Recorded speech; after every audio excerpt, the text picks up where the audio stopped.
March 23, 1945, 2,100 hours. On the western bank of the Rhine River near Wesel, Germany, the binoculars in Oberst Wilhelm Steinberg's hands trembled slightly as he peered through the fading light. He noted his observations carefully in his field notebook, pages that would later be found among captured German documents at Army Group headquarters. "The Americans have reached our sacred river," he wrote, "but they will never cross. No army ever has, not against true German resistance and without bridges." Through the growing dusk, Steinberg saw flashes of light across the river. Thousands of American guns were firing, preparing for what every German commander expected, a classic river assault. It would take days of preparation, engineers building bridges under heavy fire, and predictable crossing points their deadly 88mm guns could easily destroy. For 2,000 years, the Rhine had protected Germany. Even now, with the Reich collapsing from east and west, German engineers were confident. The river's 1,300-foot width and strong currents made any quick crossing impossible without days of engineering work. But that night, 2,000 men of the 51st Highland Division's 7th Battalion, the Black Watch, prepared to do the impossible. They weren't waiting for bridges or crawling into fragile assault boats that could be blown apart mid-river. Instead, they would ride across the Rhine in strange, boat-shaped trucks the Germans had fatally underestimated. These vehicles, the DUKWs, had been spotted in Normandy and Italy, but German intelligence dismissed them as odd little landing craft, useful only for beach assaults, not for river warfare. That mistake would cost them dearly. The math of the Rhine's defense was about to be shattered, not by overwhelming firepower or sheer numbers, but by American industrial ingenuity that turned the uncrossable river into a highway for Allied armor. The seeds of this disaster had been planted months earlier. General Gunther Blumentritt, Chief of Staff to Field Marshal Gerd von Rundstedt, would later admit to Allied interrogators that the Wehrmacht had completely misunderstood American amphibious capabilities. Their own reports from Sicily, Salerno, and Normandy had described the so-called Schwimmwagen, swimming trucks, but analysts had laughed them off, lumping them together with America's other oddities, ice cream ships and Coca-Cola battalions. Among the German defenders was Major Hans Georg Model, son of the famous Field Marshal Walter Model, serving with the 1st Parachute Army. When Hans surrendered in April 1945, his captured diary offered historians a rare look into what German officers really believed about the defense of the Rhine. The Wehrmacht's most experienced commanders, men who had studied river crossings from the Dnieper to the Seine, were convinced they understood the unbreakable rules of amphibious warfare. They believed an attacker needed massive artillery support, special bridging equipment, and most of all, time to build and expose crossing points that defenders could easily destroy. But the truth was Germany didn't understand its enemy as well as it thought. The first real proof came from intelligence reports recovered at captured German headquarters. One of them, written by Headman Friedrich Wenzel, an intelligence officer in the 15th Army, mentioned the American DUKW only 3 times in 6 months of documentation. Each mention dismissed it as a minor piece of coastal landing equipment, nothing useful for river battles. According to German estimates, the Americans had maybe 50 to 100 DUKWs in all of Europe. The reality was far different and far more dangerous. By March 1945, the Allies had over 2,000 DUKWs in the European theater. The U.S. Army had formed entire amphibious truck companies, each with 50 vehicles and trained crews. These units had been practicing river crossings since Normandy, building experience and tactics that German intelligence completely missed. The British, through Lend-Lease, had received another 2,000 DUKWs, adding their own improvements. The Canadians operated 800 more, specially modified for cold weather. The Germans had no idea how widespread or how effective these vehicles had become. The story of the DUKW's creation was a classic example of American problem-solving at its best. In April 1942, a U.S. Coast Guard patrol boat ran aground on a sandbar near Provincetown, Massachusetts. Conventional trucks couldn't reach it through the surf and sand, and that small problem sparked a revolution in amphibious warfare that would one day help bring down Nazi Germany. Engineer Palmer C. Putnam, working for the Office of Scientific Research and Development, teamed up with yacht designer Rod Stevens Jr. and engineer Dennis Pulston. Together, they imagined a truck that could drive on land and float on water without missing a beat. When Ford Motor Company refused to take on the challenge, saying it couldn't be done in time, General Motors stepped in. On April 23, 1942, GM's yellow truck and coach manufacturing company in Pontiac, Michigan, began work. Just 38 days later, on June 2nd, the first prototype rolled out, a triumph of speed and ingenuity. The new vehicle combined a standard GMC CCKW2 and a half-ton truck chassis with a watertight hull designed by Sparkman and Stevens Yacht Architects. Its name, DUKW, came from GM's internal code system. D for the 1942 design year, U for utility, K for all-wheel drive, and W for dual rear axles. The secret to its incredible flexibility was innovation. GMC engineer Frank Spear invented the world's first central tire inflation system, CTIS, allowing drivers to adjust tire pressure on the move. With just 10 to 12 pounds per square inch, the DUKW could glide smoothly from sand to surf to solid ground, something no other military vehicle in the world could do at the time. The DUKW's wide tires spread out for traction on sand and mud. At low pressure, about 10 to 12 psi, they helped the vehicle move smoothly over beaches and soft ground. When the tires were inflated to 40 to 45 psi, the DUKW ran efficiently on roads. A 25-inch propeller, driven through a transfer case from the main transmission, pushed the vehicle through the water at about 5.5 knots, and a rudder linked to the steering will let the driver steer the craft the same way on water and land. Major General Jacob Devers saw the first demonstration in June 1942 and immediately ordered mass production. The first contract called for 2,000 units. By the end of the war, GMC had built 21,147 DUKWs, peaking at an astonishing 525 vehicles per month. Each cost $10,750, roughly the price of 7 Jeeps, but their value proved priceless. By March 1945, Germany's Rhine defenses were in worse shape than German commanders admitted. General Alfred Schlemm's First Parachute Army, the most effective force left in the West, had been nearly destroyed in the Reichswald battles, suffering 90,000 killed, wounded, or captured. The reinforcements sent to hold the Rhine were mainly Volkssturm units. Old men and boys with only weeks of training, armed with captured weapons and wearing armbands instead of proper uniforms. Feldwebel Otto Kraus of the 181st Infantry Division, near Wesel, wrote to his wife on March 20th. "The Americans are across from us now, thousands of them. We can hear their vehicles day and night. But the Rhine protects us. Even Napoleon couldn't cross it against opposition. The engineers have destroyed every bridge, and our artillery has every possible crossing point registered." On paper, the defenses look strong. Since September 1944, more than 200,000 civilian laborers had been forced to strengthen the West Wall and extend fortifications toward the Rhine. About 3,000 concrete bunkers and gun positions had been built or reinforced. The river itself seemed perfect for defense. Too wide for assault bridges, too fast for boats, and too deep to ford. Field Marshal Albert Kesselring, who took command in the West after von Rundstedt was removed, issued orders that exposed German assumptions. The enemy will require 48 to 72 hours to establish viable bridgeheads after initial crossings. This gives us time to counterattack with our mobile reserves.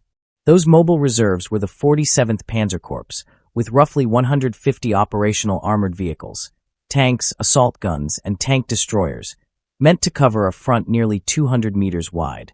But the Wehrmacht's biggest mistake was conceptual. Their doctrine, hardened over 5 years of war, treated river crossings as a step-by-step process. Suppress defenders with artillery, send infantry across in assault boats, secure small bridgeheads, build bridges under fire, reinforce gradually, then send the armor across. Each step gave defenders predictable chances to concentrate fire and counterattack. What German intelligence didn't know was that the Allies had already evolved another method, fast, mobile, and practiced, that ignored those predictable phases. The Rhine's math, its assumed perfect defenses, could be broken by vehicles and tactics the Germans had dismissed or missed entirely. WWII March 1945.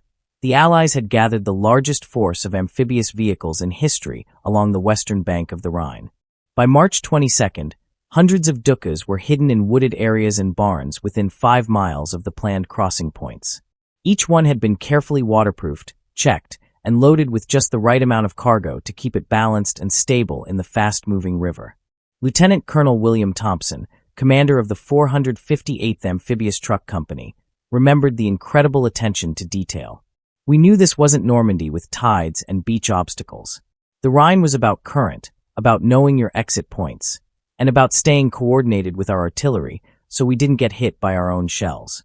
We trained for 2 weeks on the Moss River, learning exactly how the DUKWs handled in fast water. The vehicles themselves had evolved through 3 years of hard combat experience. Armor plates were added to protect drivers and critical components. Ring mounts for .50 caliber machine guns gave the crews a fighting chance against small arms fire.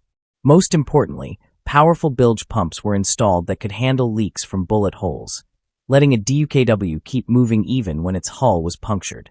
Captain James Mitchell of the 819th Amphibious Truck Company recalled the final briefing before the assault. They told us we were about to do something no one had ever tried before. Use DUKWs as the main assault vehicles for a major river crossing. Not support craft, not supply trucks after the bridges went up, but the actual spearhead. Each DUKW would carry a full rifle squad with their gear, cross the Rhine, climb the far bank, and unload troops right into combat. The British brought their own amphibious power. Major General Percy Hobart's 79th Armored Division fielded over 600 LVT, for Buffalo amphibious tractors, each capable of carrying 30 men. These would work side by side with the American DUKWs in what became the largest amphibious river crossing in military history. But it was the DUKWs, with their unique ability to drive straight from river to land, that would completely destroy Germany's confidence in its uncrossable Rhine defense. At 1,700 hours on March 23, 1945, the operation began with the greatest artillery bombardment of the Rhine campaign. Over 4,000 Allied guns, from 25-pounders to 240mm howitzers, unleashed a 4-hour storm of fire that seemed to turn the air itself into steel. German observers on the far bank watched in disbelief. Gertreit Heinrich Müller, stationed near Wesel, tried to count the flashes of Allied guns across the river. I stopped at 500. It looked like a solid wall of flames stretching north and south, as far as I could see. The noise was beyond description, not explosions, but one endless roar that made it impossible to think. Under the cover of darkness and a thunderous bombardment, the first DUKWs slipped into the Rhine at 2,100 hours. Leading the assault was the 51st Highland Division, with the 7th Battalion, Black Watch, packed into DUKWs driven by American crews. Each vehicle carried 12 fully equipped soldiers and a 2-man crew. Dim navigation lights, visible only from behind, marked the entry and exit points on both banks. Sergeant Robert McPherson of the Black Watch later described the moment. We rolled down the bank, and suddenly we were floating. The American driver just kept going like we were still on land, except now water was rushing past. The engine noise was deafening, and we could hear German shells splashing into the river around us. But we couldn't see a thing. It was all darkness and smoke. The current was far stronger than anyone had expected, 8 to 10 knots in the main channel. Each DUKW had to launch upstream of its target, the drivers calculating drift like pilots adjusting for crosswinds. Some were swept hundreds of yards downstream, but it didn't matter. Thanks to their all-terrain design, the DUKWs could drive up almost any riverbank once they reached the far side. By 2,200 hours, the first wave was across. German defenders listened for the sound of assault boats returning for a second wave, but there was nothing. The DUKWs had simply driven off into the darkness, carrying their soldiers straight up the eastern bank and into combat. Within minutes, German positions were being hit from unexpected directions. As dawn broke on March 24th, chaos rippled through the German command. Reports began pouring in. Allied troops were appearing miles inland, in battalion strength, with heavy weapons and supplies. The expected slow buildup of small bridgeheads wasn't happening. Instead, the Allies seemed to be everywhere at once. Hauptmann Karl Rickert, commanding a battery of 88mm guns near Ries, sent a desperate radio message to headquarters. Enemy armor is behind us. Repeat, enemy armor is behind our position. How did they get across? All bridges are destroyed. We have seen no pontoon construction. But what Rickert's men were facing weren't tanks. They were DUKWs, loaded with infantry support weapons, mortars, machine guns, and anti-tank guns, driving straight from the river to positions 3 miles inland. Their amphibious mobility let them bypass German strongpoints that had been positioned to defend obvious crossing routes. As the morning fog lifted, the scale of the operation became clear. Hundreds of DUKWs were now moving back and forth across the Rhine in a steady stream. Unlike fragile assault boats that required engineers and could only cross at prepared sites, the DUKWs could enter and exit the river anywhere the banks allowed.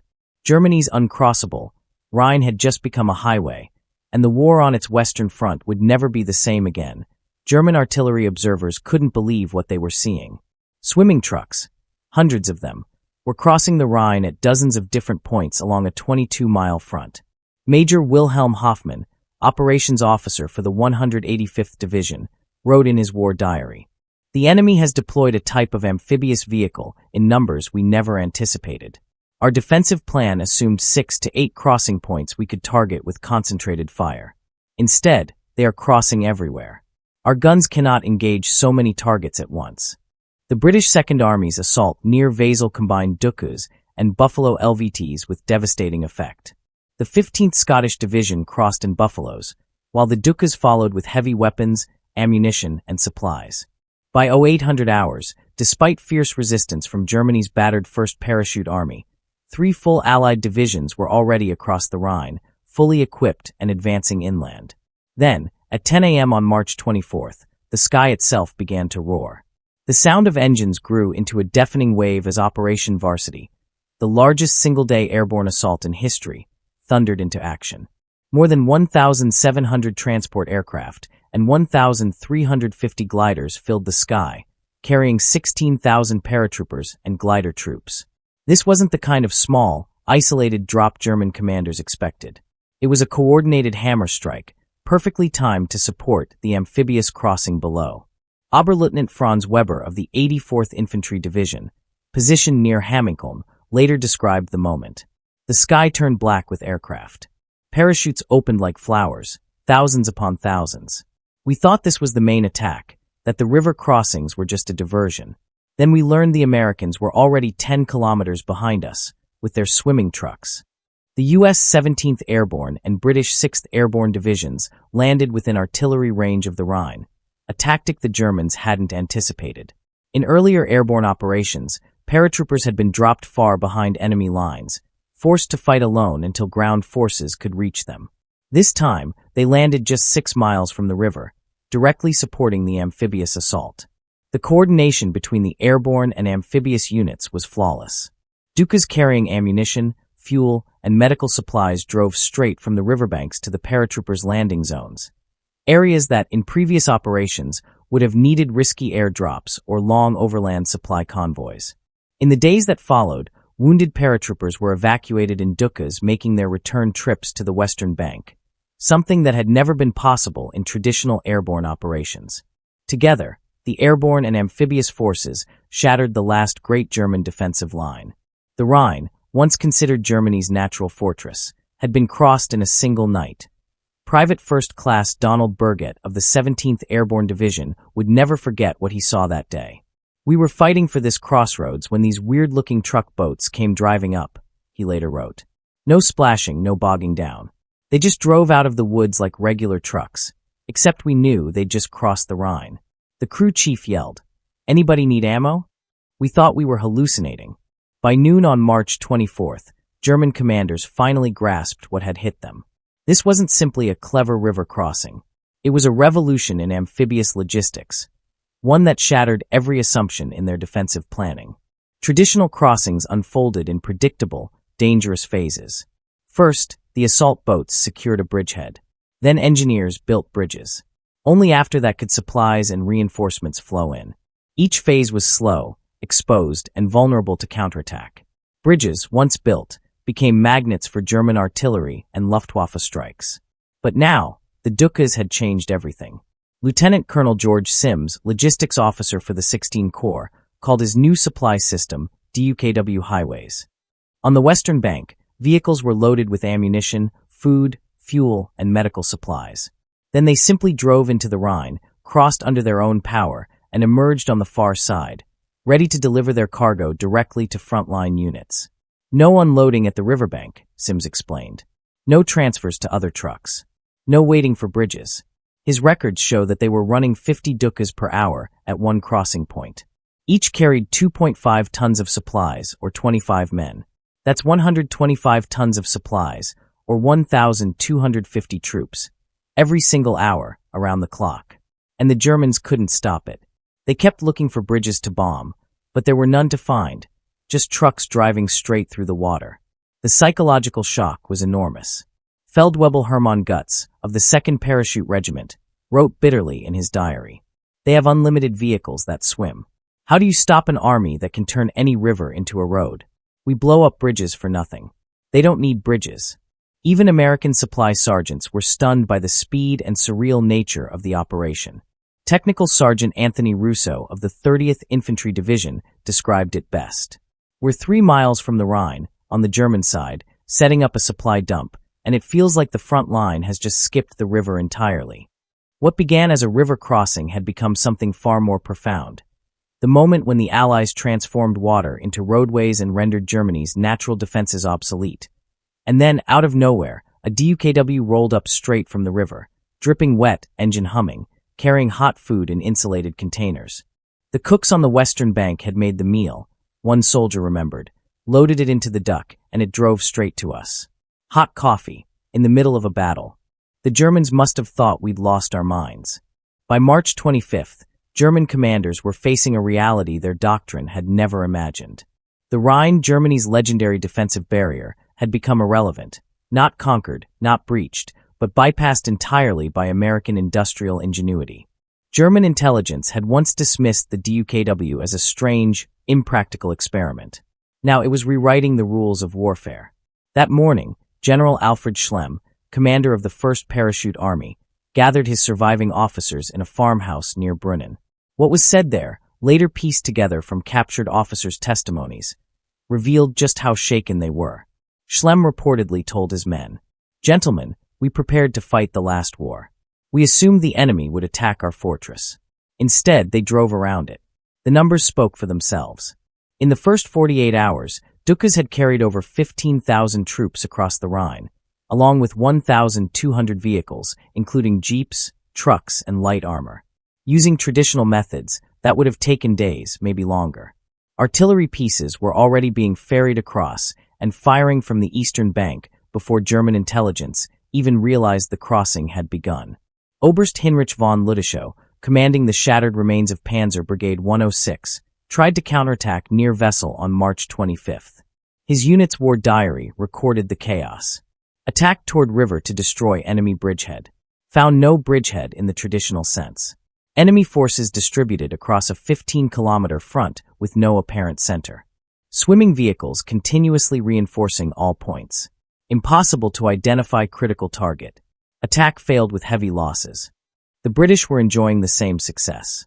By the end of March 25th, Scottish divisions had pushed 6 miles inland, their advance fueled by continuous DUKW supply runs.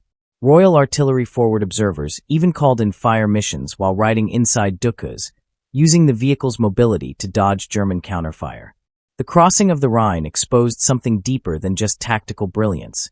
It revealed the stark industrial gap between the two sides.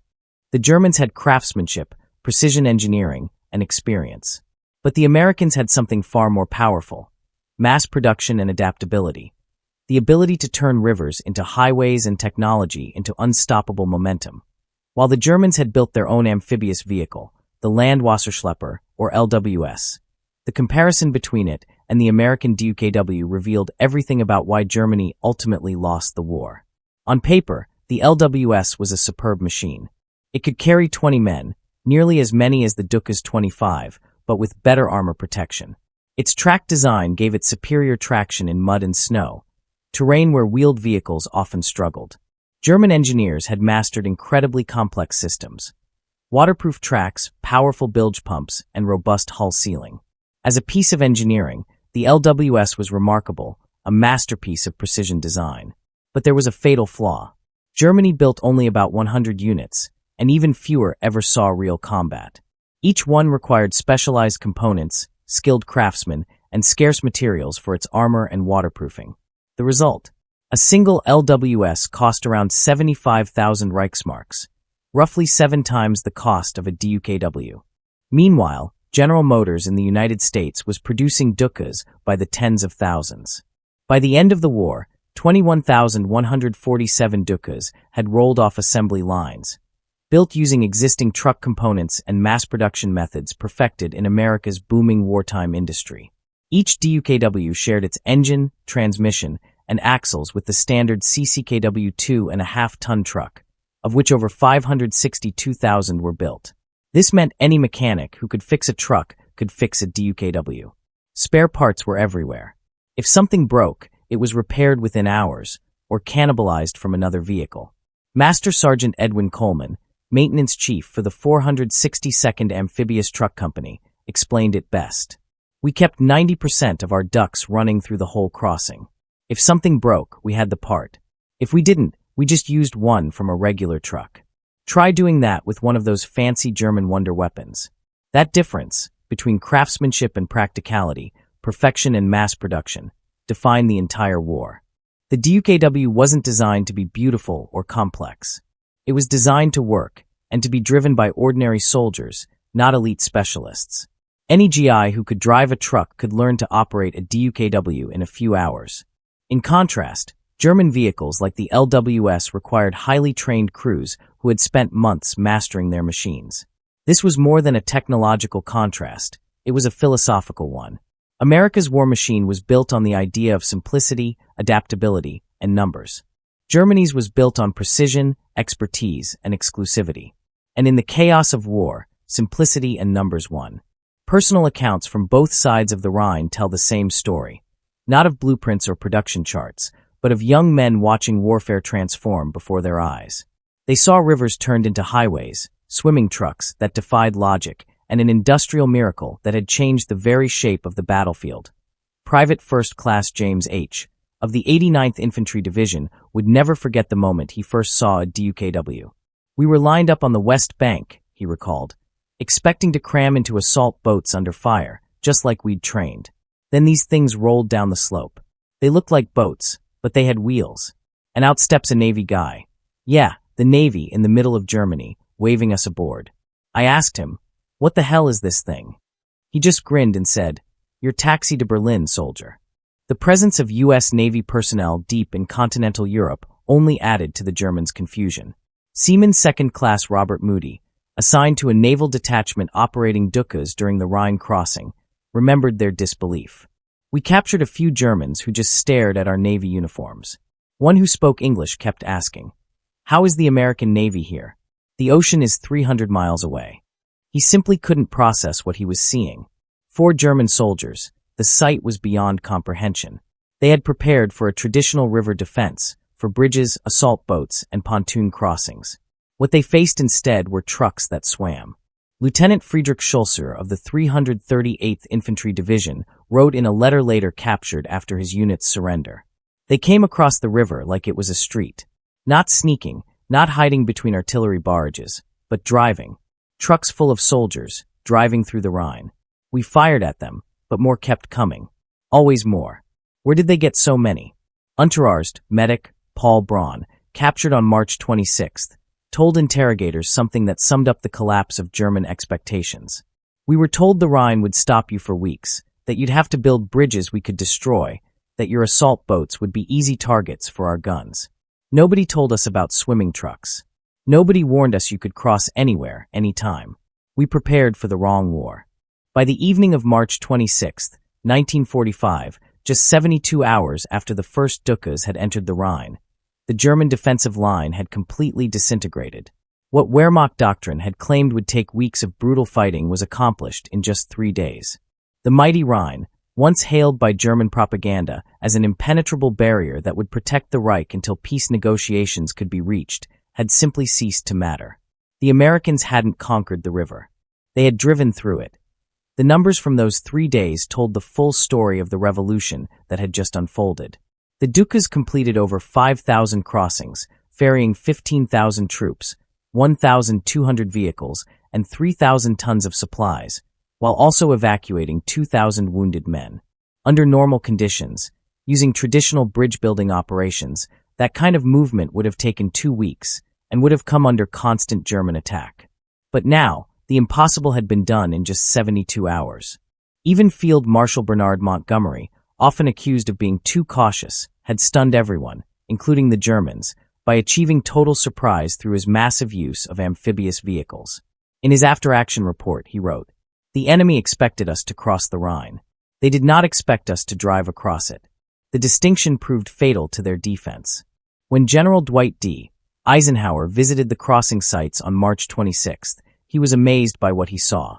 Standing with General Omar Bradley, Ike watched as DUKWs streamed across the Rhine, one after another, like an endless ferry service. Turning to Bradley, he said, "With these things, every river in Germany is now a highway." Bradley just nodded. "The Germans," he said, "are only just figuring that out." The psychological collapse on the German side was complete. Even Joseph Goebbels himself recorded in his diary on March 26th. "The situation in the West has become impossible. The enemy has crossed the Rhine along a broad front with a new type of amphibious vehicle we failed to anticipate. Our last natural barrier is gone. The war is lost." By March 27th, the Allies were ready to exploit their breakthrough. German defenses had shattered, and Allied commanders unleashed their mobile armored forces. The DUKWs, having completed their mission on water, now revealed another advantage. They could roll on land just as easily as any truck. The U.S. 2nd Armored Division, Hell on Wheels, crossed faster than any armored force in history. Tank crews described the surreal sight of following DUKWs that had just come out of the Rhine, still dripping water, as they sped down the German autobahns. The DUKWs carried fuel and ammunition straight to the front, removing the long delays that usually came after river crossings. Major General Isaac White, commanding the 2nd Armored, summed it up perfectly. "We advanced 50 miles on March 27th alone. In any previous operation, we'd have been waiting for bridges and supply dumps.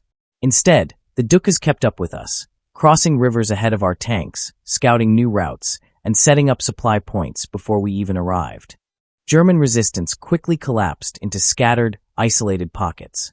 Units that had been prepared to counterattack Allied bridgeheads suddenly found themselves surrounded or bypassed entirely. The Americans seemed to be everywhere at once. The German defensive doctrine, built around finding and destroying fixed crossing points, simply fell apart. There were no bridges to bomb, no choke points to defend. The DUKWs had turned every stretch of river into a potential crossing site. One of Germany's most experienced armored commanders, Major Hans von Luck, described his shock in his memoirs. "My battalion was racing to establish a blocking position when we ran into American troops already dug in. I asked a captured lieutenant how they'd moved so fast. He pointed to a line of those amphibious trucks and said, 'We don't wait for bridges.' It was then I realized Germany hadn't just lost a battle. We had lost an entire form of warfare." The impact of the DUKW during the Rhine crossing went far beyond impressive numbers of troops and supplies. These amphibious trucks had rewritten the rules of river warfare. Traditional crossings concentrated men and equipment at a few key points, perfect targets for German artillery and air attacks. But with DUKWs, the Allies could spread their crossings across the entire front. German firepower was scattered, their response diluted. Even Wehrmacht doctrine, which called for immediate counterattacks against bridgeheads, became meaningless. There were no bridgeheads anymore, just a steady stream of Allied troops and vehicles crossing wherever they pleased. Colonel William Thompson, who commanded DUKW operations for the U.S. 9th Army, later explained just how revolutionary it was. Building a heavy pontoon bridge under fire usually took 12 to 24 hours, and during that time, you could only send maybe a company per hour by assault boats, if things went smoothly. With DUKWs, we were moving a battalion per hour from the very first minute. Even the medical system was transformed. Captain Dorothy Anderson, a nurse with the 45th Field Hospital, recalled how the DUKWs saved countless lives. Wounded soldiers were loaded into DUKWs right on the eastern bank and driven straight to our hospital on the western side. No transfers, no waiting for bridges. We were getting men into surgery within an hour of being wounded, something that was simply impossible in traditional river crossings. The DUKWs also opened the door for new battlefield tactics. Artillery forward observers could use the vehicles to relocate quickly, adjusting fire on the move and making German counter-battery fire almost useless. The DUKW wasn't just another vehicle. It was a symbol of a new kind of warfare, one that left the old rules of the battlefield sinking beneath the Rhine. Engineers used DUKWs for more than just moving troops and supplies. They even carried bridge sections, helping to build traditional bridges faster than ever before. Ironically, those bridges became less essential because the DUKWs had already made them almost unnecessary. Some DUKWs were even turned into floating radio relay stations, keeping communications alive across the wide river barrier, something that would have been impossible just a few years earlier. After the war, analysts studying the Rhine crossing uncovered just how deeply German intelligence had misjudged America's amphibious capabilities. The Wehrmacht had seen DUKWs in action before, in Sicily, Salerno, Anzio, and Normandy, yet somehow never realized their full potential for river warfare. General Major Reinhard Gehlen, head of German Army intelligence on the Eastern Front, and later founder of West German intelligence, admitted in his memoirs, "We catalogued American equipment meticulously. We knew about the DUKW. We simply never imagined they would use hundreds of them for a river crossing. Our thinking was limited by our own capabilities. Because we could only produce a handful of amphibious vehicles, we assumed the Americans faced the same limits." Captured German files showed just how wrong those assumptions were. A February 1945 report from Army Group H estimated that the Allies had maybe 100 to 150 amphibious vehicles available for river crossings. In reality, the 21st Army Group alone had over 2,000 DUKWs ready for action. Another intelligence summary dismissed the DUKW as useful only for supplying secured beaches, claiming it wasn't suited for frontline assault operations. That misunderstanding would cost Germany dearly. The failure wasn't just about bad math, it was a failure of imagination. German intelligence never identified the specialized amphibious truck companies, never noticed their training on the Maas River, and never realized that the Allies were building an entirely new doctrine of rapid river assault.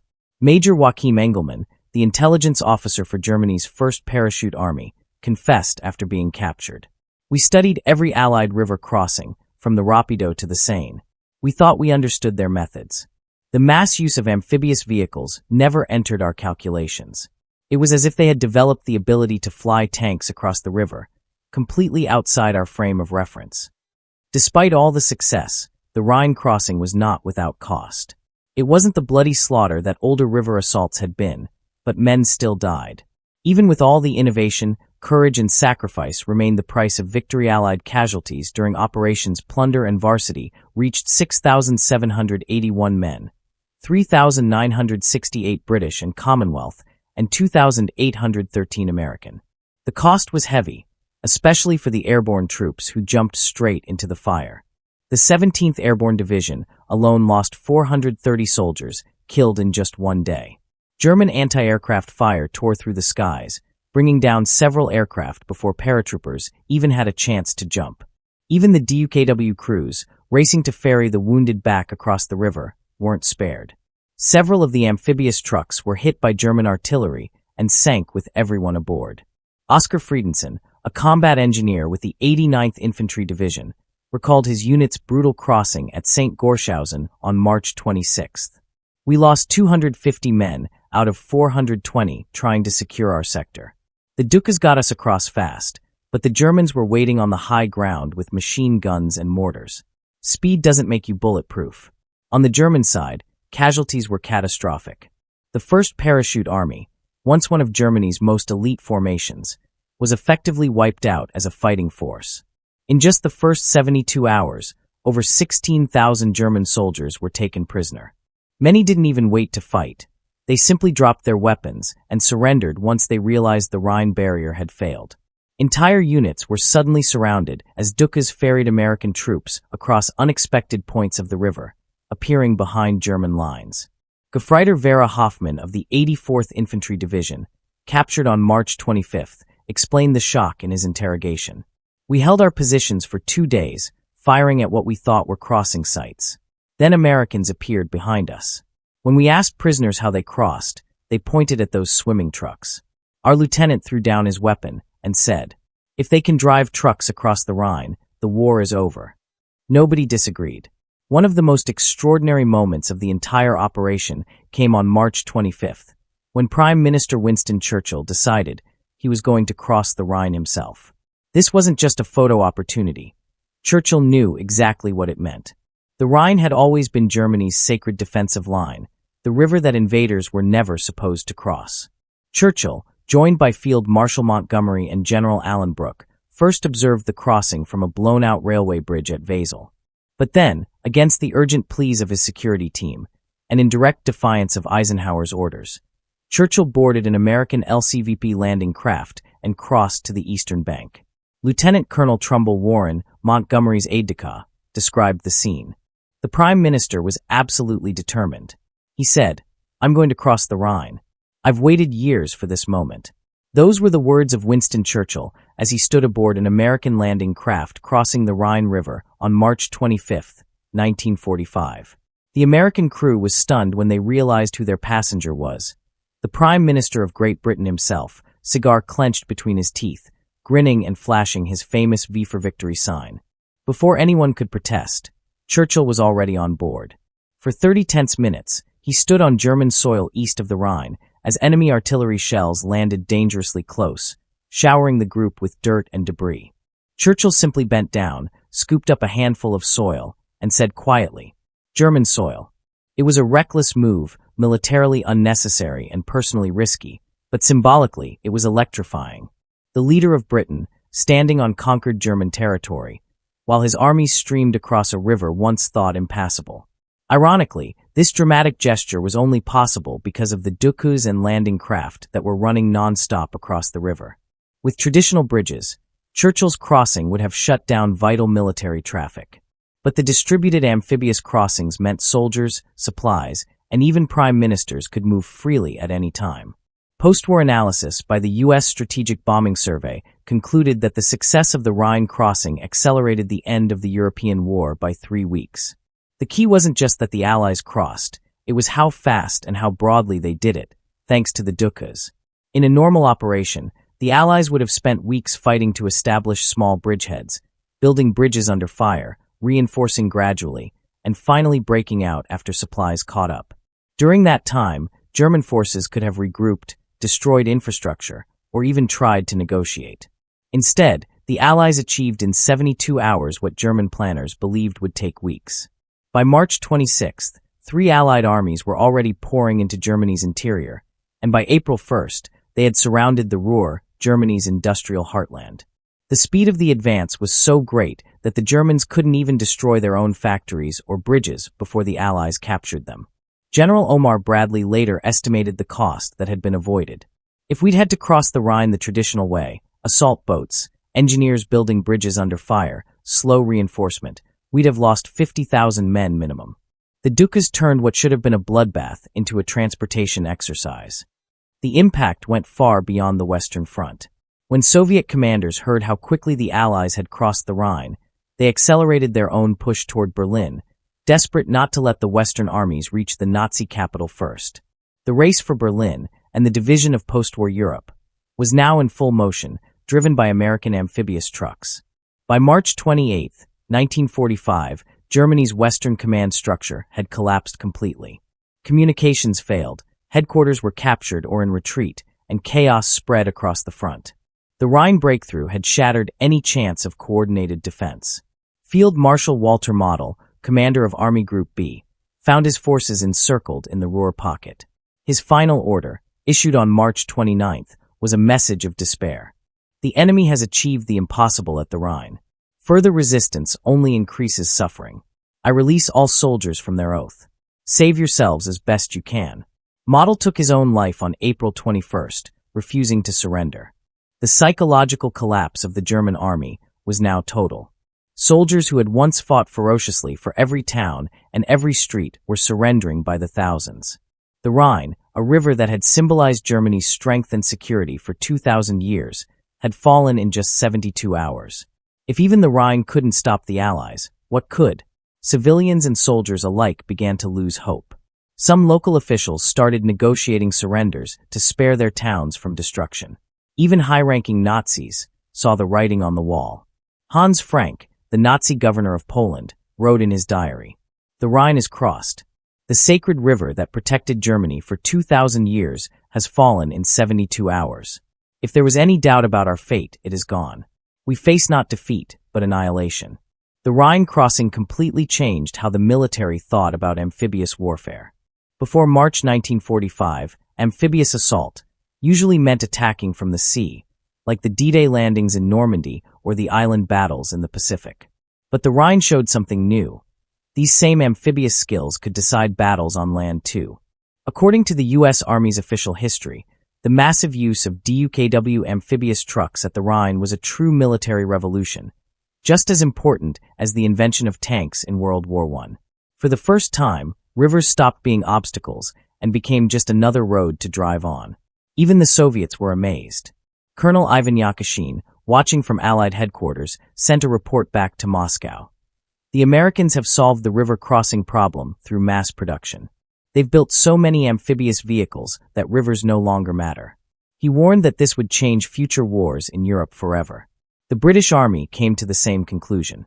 Brigadier Richard Goodbody wrote, "We must never again assume that rivers can protect us from an enemy who has amphibious vehicles." The Rhine proved that factories and machines could beat geography itself. While generals got the headlines, the real heroes were the DUKW crews who made the crossing possible. Many came from U.S. Navy units and found themselves driving what felt like floating targets right into the heart of Germany. Seaman First Class Joseph Bernardini of Naval Unit 350 remembered what it was like.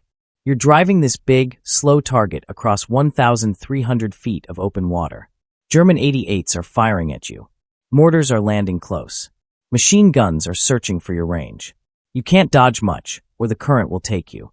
You just grip the wheel, push the throttle, and pray. The mechanics who kept these DUKWs running performed near miracles. Under fire and often in total darkness, they patched holes, replaced propellers, and fixed engines soaked in Rhine water. Master Sergeant Thomas Riley of the 458th Amphibious Truck Company said, "We patched holes with anything we could find, flattened ration cans, bits of German armor, even wooden plugs. If it floated and moved, we kept it running." The British DUKW crews, trained by Americans, added their own clever tricks. Sergeant Major William Davies of the Royal Army Service Corps came up with a way to use DUKWs to rescue tank crews from burning vehicles. We'd drive right up to the burning tanks, use our hull as a shield, and pull the wounded men aboard. The water dripping off our hull even helped with the heat. Saved dozens of lads that way. After the war, German officers studied what went wrong. The Rhine crossing was at the top of every analysis.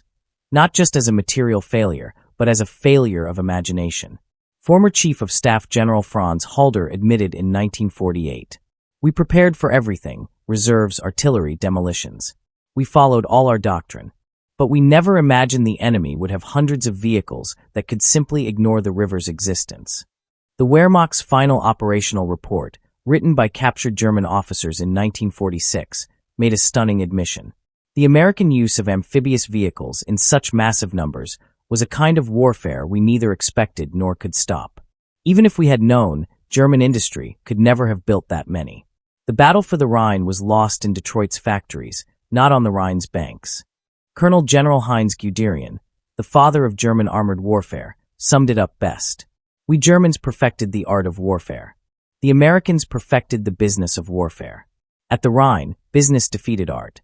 Their swimming trucks were not elegant or sophisticated, but they were many, and they worked. That is the American way of war." Despite how decisive the DUKWs were, their story has often been overshadowed by more famous moments. The capture of the Remagen Bridge, the huge airborne drops, and Montgomery's grand offensive. But the men who were there knew the truth. General Dwight D. Eisenhower wrote in his memoir Crusade in Europe, "People will argue forever about what shortened the war, bombing, the Russians, or Allied unity. But I believe historians underestimate the humble DUKW. Without it, the Rhine would have been a killing ground. With it, we rolled into Germany like tourists on holiday." Even after the Rhine, the DUKWs kept working, crossing the Elbe, the Danube, and countless smaller rivers. They helped evacuate concentration camp survivors too weak to walk. They delivered food to starving civilians. The same amphibious trucks that had broken Germany's final defense line became tools of mercy and survival. Technical Sergeant Paul Morrison of the 336th Amphibious Truck Company remembered, "The same DUKW that crossed the Rhine under fire was now bringing food to German kids near Hamburg. They'd never seen anything like it, a truck that could swim. The kids chased us, shouting Schwimmwagen. Schwimmwagen. Funny how something built for war ended up saving lives after it. In total, 21,147 DUKWs were built during World War II. But they were more than just machines. They represented an entire way of thinking. While German engineers obsessed over perfect designs built in small numbers, American factories focused on producing enough and producing fast. That same philosophy powered everything. The factories that built DUKWs also rolled out 2.5-ton trucks by the tens of thousands every month. The steel used for DUKW hulls came from the same mills turning out Liberty ships every 42 hours. The engines came from assembly lines that could switch from truck engines to aircraft or tank engines with almost no delay. Donald Nelson, the head of the War Production Board, visited a DUKW assembly line in 1944, and what he saw captured America's strength. An army of workers, not soldiers, winning the war before a single shot was fired. Donald Nelson, head of the War Production Board, once visited a DUKW factory in 1944. What he saw captured the heart of America's wartime miracle. In 1 hour, he wrote, I watched them finish 6 DUKWs. Each one would have made a German engineer cringe. Rough welds, simple fixes, plain olive drab paint. But every single one of them could cross the Rhine. German factories would spend a month making one perfect amphibious vehicle.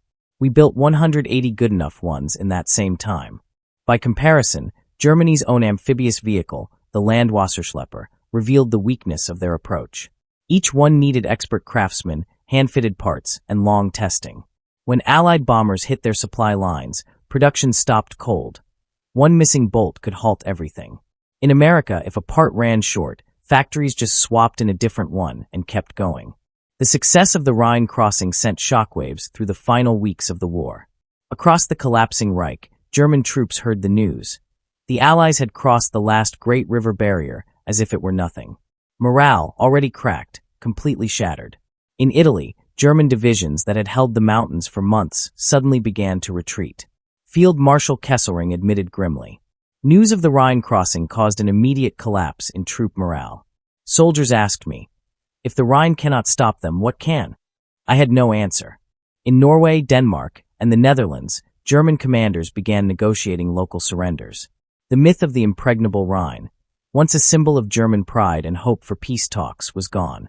Its fall in just 72 hours made further resistance feel pointless. Even in Berlin, surrounded by the Soviets, the impact was felt. During his final war conference on April 27, 1945, Hitler muttered in frustration, "The Rhine was lost because we did not anticipate their amphibious capabilities. We prepared for the wrong war." It was perhaps the only correct military statement he ever made. 40 years later, in 1985, veterans of the Rhine crossing gathered in Lexington, Kentucky, to remember those fateful 3 days that sealed Nazi Germany's fate. Among the old soldiers stood a few surviving DUKWs, now monuments to their unlikely victory. Former Sergeant James Mitchell, once commander of a DUKW in the 819th Amphibious Truck Company, looked at one and chuckled. Ugly thing, isn't it? Like a boat that mated with a truck and gave birth to something in between. But this ugly duckling swam the Rhine when the Nazis said it couldn't be done. We didn't outfight them, we outproduced them, out-innovated them, out-imagined them. In a remarkable gesture of reconciliation, Hans Müller, a former German officer from the 181st Infantry Division who had defended the Rhine, attended as a guest. His speech to the veterans was haunting. "You brought swimming trucks to a river battle. We brought anti-tank guns to stop swimming trucks. The moment I saw those vehicles driving out of the Rhine, I knew the war was over. Not lost, over. You cannot fight an enemy who turns your strongest defense into a highway." The reunion revealed a deep truth. The Rhine crossing wasn't just a triumph of courage or tactics. It was a triumph of industrial imagination. The true heroes were not only the soldiers who crossed the river, but also the assembly line workers in Pontiac, who built the machines that made it possible. From March 23 to 26, 1945, more than a river was crossed. It marked the victory of American industrial democracy over German military aristocracy, of mass production over mechanical perfection, and of practical innovation over rigid doctrine. The DUKW embodied the American way of war, not the best vehicle ever built, but the best one that could be built fast and in massive numbers. It solved problems through quantity over perfection, standardization over complexity, and was operated by citizen soldiers, not lifelong professionals. This idea horrified traditional German officers. As General von Rundstedt, held in British captivity, bitterly remarked, General von Rundstedt once said with bitter honesty, "War has become a factory manager's business rather than a general's art. Your swimming trucks weren't weapons of war. They were products of industry. You didn't defeat us on the battlefield. You defeated us in the factory." And he was right. That transformation was the point all along. America had democratized warfare, just as it had democratized production. The DUKW wasn't just a clever vehicle. It was a symbol of an entire way of thinking. The belief that any problem could be solved if production was organized well enough. When historians looked back at the Rhine crossing, the numbers told the story better than any speech. Vehicles involved. Hundreds of DUKWs took part directly in the Rhine operations, supported by 600 British Buffalo LVTs. Across Europe, there were more than 2,000 DUKWs ready for action. Germany, by contrast, had built only about 100 Landwasserschlepper, LWS, and very few were even operational. Transportation achievements, March 23 to 31, 1945. Over 15,000 troops crossed the river. More than 1,200 vehicles were ferried across. 3,000 tons of supplies delivered to the far bank. 2,000 wounded soldiers evacuated back. Over 5,000 individual DUKW crossings completed. Production comparison. 21,147 DUKWs built by the United States. 562,750 standard trucks shared DUKW components, showing the power of interchangeable parts. Germany, about 100 LWS vehicles total, and none designed for river assault. Time and cost. Just 38 days from the first DUKW concept to a working prototype. Only 72 hours to break through the Rhine defenses. That fast crossing likely shortened the war by 3 weeks and saved around 50,000 Allied lives. Each DUKW cost about $10,750, while the German LWS cost 7 times more, a 7:1 cost advantage for the Americans. But the DUKW's importance went far beyond statistics. It proved that technological surprise doesn't always come from secret superweapons. Sometimes it comes from mass-producing something simple that works. The lessons of the Rhine became part of post-war military doctrine. During the Cold War, NATO made amphibious mobility a core principle. The Soviet Union even developed entire families of amphibious vehicles after studying the American success. Today, every modern army treats river crossing ability as essential, not specialized. Beyond the battlefield, the Rhine crossing validated the American production philosophy that quantity matters more than perfection. Availability matters more than sophistication. Reliability matters more than beauty. These ideas shaped far more than just military strategy. The Marshall Plan, which rebuilt Europe, followed the same logic: massive, standardized aid instead of customized help. The interstate highway system applied military logistics to civilian roads. Even the space race relied on reliable, mass-produced components instead of handcrafted precision. Yet perhaps the DUKW's greatest victory wasn't military or industrial, it was psychological. For Germans, the sight of American swimming trucks rolling out of the Rhine destroyed the last illusion of hope. Witnesses recalled how stunned they were. They had expected the Allies to be stopped at the Rhine for weeks or even months, time, they thought, for miracle weapons or peace negotiations. Instead, the Americans were across in just 3 days, using vehicles most Germans didn't even know existed in such numbers.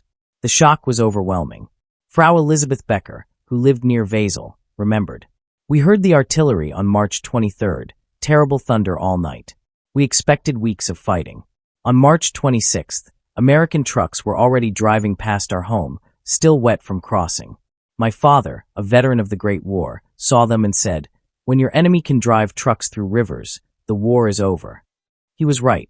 That moment marked the psychological collapse of German resistance. People no longer believed in miracles. They believed in the machine power of America. In the end, the Rhine crossing convinced millions that further fighting was useless, not because of defeat on the battlefield, but because Germany had become technologically obsolete. Even Winston Churchill, who personally crossed the Rhine during the operation, later wrote in his memoirs that the crossing represented far more than a military success. The Rhine crossing of March 1945 wasn't just the fall of Germany's last great defense. It was the birth of a new kind of warfare. The Americans didn't just cross the Rhine. They redefined it. Where we Europeans had long relied on strategy and precision, they relied on industry and imagination. They didn't defeat the river. They ignored it. I watched those awkward-looking vehicles, part boat, part truck, and completely unstoppable, rolling across waters that had guarded Germany since the days of the Roman legions. Each DUKW carried more than soldiers. It carried a message. Germany's time was over, and America's industrial power was unstoppable. In my lifetime, I've seen many military innovations, the machine gun, the tank, the airplane. But none impressed me as deeply as those simple swimming trucks on the Rhine. They weren't symbols of high technology. They were proof of organizational genius. Not German perfection, but American practicality. I stood on the eastern bank of the Rhine on March 25, 1945, watching DUKWs climb out of the river like prehistoric creatures rising from the sea. And I realized I wasn't just witnessing the end of a war. I was witnessing the beginning of the American century. Just 6 weeks later, on May 7, 1945, General Alfred Jodl signed Germany's unconditional surrender at Reims. Among his reasons for defeat, he quietly admitted the truth, that the Allies' amphibious power at the Rhine had changed everything. Even General Dwight D. Eisenhower, in his final report as Supreme Commander, gave credit where it was due. No single piece of equipment contributed more to the rapid conquest of Germany than the amphibious truck. And he was right. The DUKW turned rivers from barriers into highways, and logistics from limitations into strengths. It shortened the war by weeks, maybe even months. The last DUKW to cross the Rhine did so on May 10, 1945, 2 days after Germany surrendered. But this time, it wasn't carrying soldiers or ammunition. It carried food for starving German civilians cut off by destroyed bridges. Private First Class Anthony DeMarco, who drove that final crossing, remembered. No shooting, no artillery, just driving across like it was a Sunday cruise. German kids were waiting on the far side, hoping we had chocolate. For months earlier, their fathers would have been trying to kill us. Now we were bringing food. That's what those ducks did. They turned the impossible into routine, enemies into people who needed help.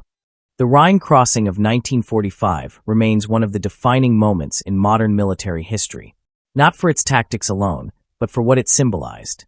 The DUKW, ugly, unarmored, uncelebrated, had made a 2,000-year-old barrier irrelevant.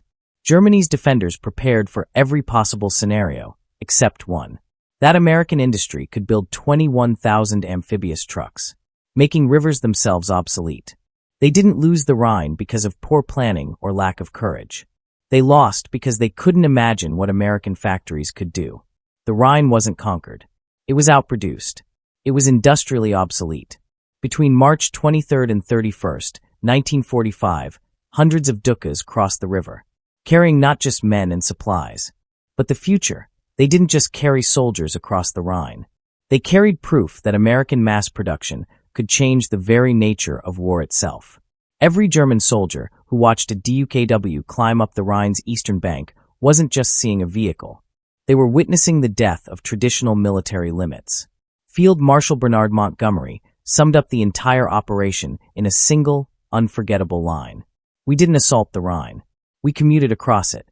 That was the real victory of the DUKW, turning the extraordinary into ordinary, the impossible into routine. The Rhine crossing showed that in modern warfare, industrial power, when properly used, could achieve what even the greatest military minds could not. The Wehrmacht, perhaps one of the most professional and capable armies in history, wasn't defeated by superior tactics or strategy. It was defeated by swimming trucks built on Detroit assembly lines. In the end, the German defenders were right about one thing. The Rhine couldn't be crossed against determined resistance using traditional methods. They simply never imagined that American industry would make those methods irrelevant. The DUKWs that swam the Rhine in March 1945 didn't just transport men and supplies. They carried the future of warfare. A future where industrial strength would outweigh geography, where mass production would overpower handcrafted perfection, and where practical innovation would crush rigid doctrine. The true lesson of the Rhine crossing wasn't military at all. It was industrial. In the total wars of the 20th century, victory didn't belong to the best soldiers. It belonged to the best factories. The German defenders never imagined that their enemy could build so many amphibious trucks, not because of a failure in intelligence, but because they simply couldn't conceive of such abundance. That blindness, that inability to imagine industrial plenty, was what truly doomed the Third Reich's final stand at Germany's sacred river.